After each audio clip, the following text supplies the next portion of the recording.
Nakakakilabot na hula ni Elizabeth Oropesa. Hindi ako makatulog. Hirap na hirap ako matulog nitong mga nakaraang araw. At palagay ko, yan ang mga unang katagang binitawan ni Elizabeth Oropesa, isang actress at faith healer sa isang video na agad naging viral. Ayon sa kanya, may mabigat na dahilan kung bakit siya nababagabag. Kaya alamin natin ang 10 nakakakilabot na hula ni Elizabeth Oropesa tungkol sa tinatawag na 3 araw ng kadiliman. Pang-10, ang di maipaliwanag na kaba. Ayon kay Elizabeth, ilang gabi na siyang hindi makatulog. Pakiramdam niya raw ay may mabigat na mangyayari at hindi lang siya ang nakakaramdam nito. Ang sabi niya, palagay ko hindi lang ako. Kasi nga po yung human resonance, may kinalaman po ito sa 3 araw ng kadiliman. Ang tinutukoy niya ay ang Schumann resonance o tibok ng mundo. Sabi niya, nagiging erratic o pabago-bago na raw ito, tila nagpiprepara ang mundo sa isang malaking pangyayari. Pang-9, ang tumitigil na tibok ng mundo. Dagdag pa ni Elizabeth, may mga pagkakataon na ang tibok ng puso ng mundo ay tumitigil. Hindi pa po yan nangyari noon, pero nangyayari ngayon. Para sa kanya, senyales daw ito ng pagbabagong hindi natural, parang may cosmic imbalance na nagaganap. Pang-8, ang kasamaan ng mundo. Mabigat ang tono niya rito. Ang kinalulungkot kasi ng langit kaya magdidilim ay dahil labis-labis na ang kasamaan. Sabi niya, ang mga tao raw ay nagbubunyi sa kamatayan ng kapwa, nawawala na ang takot sa Diyos at nagiging makasarili at marahas. Para kay Elizabeth, ito raw ang dahilan kung bakit paparusahan ang mundo.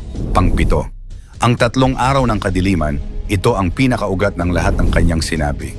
Alam ko na po ang 3 araw ng kadiliman. About 30 taon na ang nakakaraan. Sabi niya, matagal na daw itong propesiya at hindi lang TikTok o social media invention.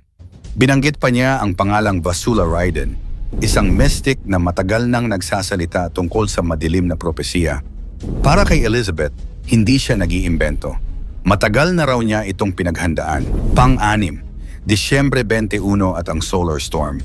Ito raw ang tinutukoy ng marami ngayon, ang petsang Disyembre 21, kung kailan posibleng magsimula ang 3 araw ng dilim. Ayon sa kanya, magkakaroon ng napakalalang solar storm. Pagkatapos, unti-unting magdidilim ang mundo. Hindi raw sigurado kung ito na talaga, pero sa kanyang pakiramdam, dapat handa tayo. May ilang scientificong ulat din sa solar storms ngayong taon, pero walang kumpirmasyon na magdudulot ito ng 3 araw ng kadiliman. Pang-5, ang paghahanda. Ito ang parte ng kanyang babala na naging viral. Maghanda po kayo ng maraming tubig, posporo, at kandilang sagrado. Kasi lahat ng kuryente, kahit solar, hindi aandar. Para sa kanya, ang mga ordinaryong kandila raw ay hindi sapat. Dapat binasbasan o sagrado ang gagamitin. At kung may mga gamot o maintenance, dapat daw mag-stock na ngayon pa lang. Pang-4, ang kaguluhan sa labas. Ito ang nakakatakot na bahagi ng kanyang kwento. Magkakaroon po ng riots, looting, papasukin ng masasama ang mga bahay-bahay. Sabi ni Elizabeth, sa 3 araw ng kadiliman, magkakaroon ng kaguluhan dahil sa takot at kakulangan ng pagkain. Kaya't dapat daw ay manatili sa loob ng bahay, sarado lahat ng bintana at huwag bubuksan kahit may kumatok. Pang-8, ang panlilinlang ng mga demonyo. Isa ito sa mga pinakakilabot na detalye. May gagayahin silang boses ng inyong mahal sa buhay, huwag ninyong bubuksan ang pinto.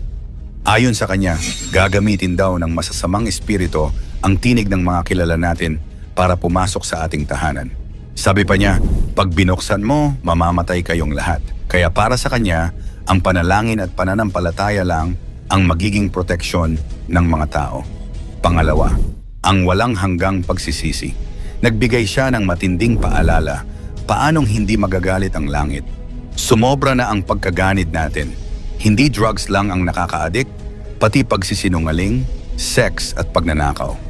Ang mensahe niya ay hindi lang tungkol sa takot, kundi pagsisisi at pagbabago. Para kay Elizabeth, kung mangyari man ang dilim, ito ay babala na dapat balikan ng tao ang kabanalan. At ang ating number 1, ang pag-asa. Sa kabila ng lahat, nagbigay siya ng liwanag sa dulo. Kung sakaling mangyari ito, hindi pa ito ang katapusan. Pagkatapos ng dilim, may pag-asa pa para kay Elizabeth. Ang pinakamahalaga ay ang pananampalataya. Mga nakakatakot na hula ni Mamo Gloria Escoto sa huling 2 buwan ng taong 2025, pang-10, pagyanig at malalakas na lindol. Ayon kay Mamo, hindi pa tapos ang pagyanig sa bansa.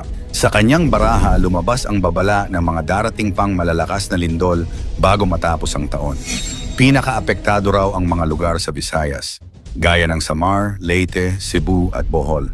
May posibilidad din daw na maramdaman ang mga pagyanig sa Luzon, kabilang na ang Metro Manila. Ngunit nilinaw niya, hindi pa ito the big one pero malakas pa rin kung sakali. Isang paalala na kahit hindi ito pinakamalakas, sapat na para magdulot ng takot at pinsala kung hindi magiging handa ang mga tao. Pang-siyam, malalakas na bagyo at pagbaha. Hindi lang lindol, kundi pati kalikasan daw ay magpaparamdam. May paparating pa raw na mga bagyo sa huling bahagi ng taon. Pinakamalakas ang tatama sa Mindanao at Visayas, habang sa Luzon, bagaman mas mahina, ay maaari pa ring magdulot ng matinding pagbaha. Payo ni Mamo, maghanda na bago pa man dumating ang ulan. Hindi man ganon kalakas, pero maghahatid pa rin ito ng pinsala at mga pag-ulan. Sa panahon ng climate change, walang maliit na bagyo kapag hindi tayo handa. Pang-8, pagsabog ng mga bulkan.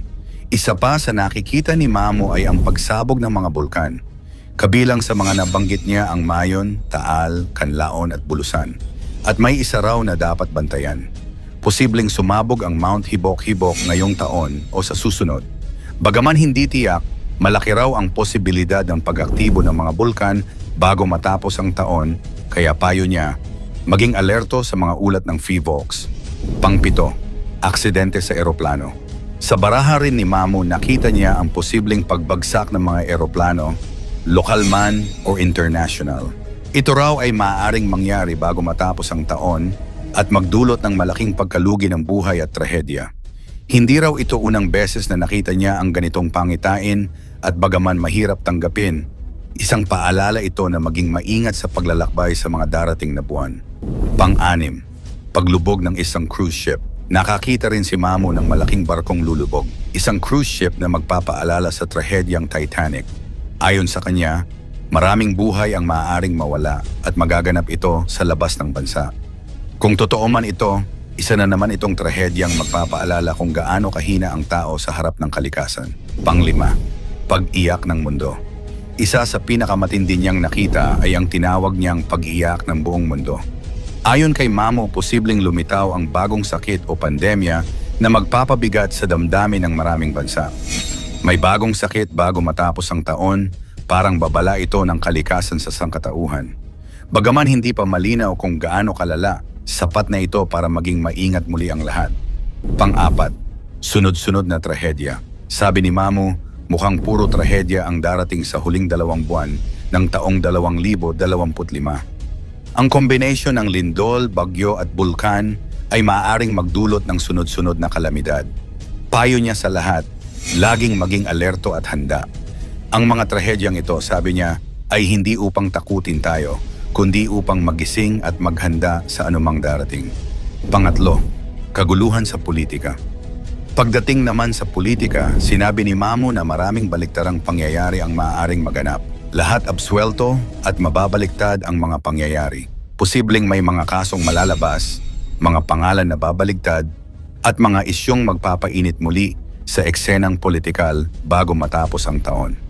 Ayon sa kanya, sa kabila ng lahat ng ito, may mga taong patuloy na lalaban at babangon. Pangalawa, panandali ang pag-asa. Kahit puno ng negatibong pangitain, binigyang liwanag pa rin ni Mamo ang darating na taon. Kahit papaano mga loves ko, magiging maayos ang ating buhay sa taong 2026. Ayon sa kanya, posibleng bumalik ang sigla ng ekonomiya at muling magbigay ng pag-asa sa mga Pilipino. Bagamat puno ng pagsubok ang pagtatapos ng taon, may bagong simula raw na darating. At ang ating number 1, paalala ni Mamo sa lahat. Sa huli, nag-iwan ng mensahe si Mamo Gloria Escoto, laging maging handa, maging alerto, at huwag mawalan ng pag-asa. Ayon sa kanya, lahat ng ito ay paalala lamang na ang tao ay walang kontrol sa lahat ng bagay. Ngunit may kakayahang magdasal, maghanda, at tumulong sa kapwa. Dagdag pa ni Mamo, ang pananampalataya at pagkakaisa pa rin ang magiging sandata natin laban sa anumang sakuna. Ikaw, naniniwala ka ba sa mga hula ni Mamo Gloria Escoto? Ikomento mo naman sa ibaba.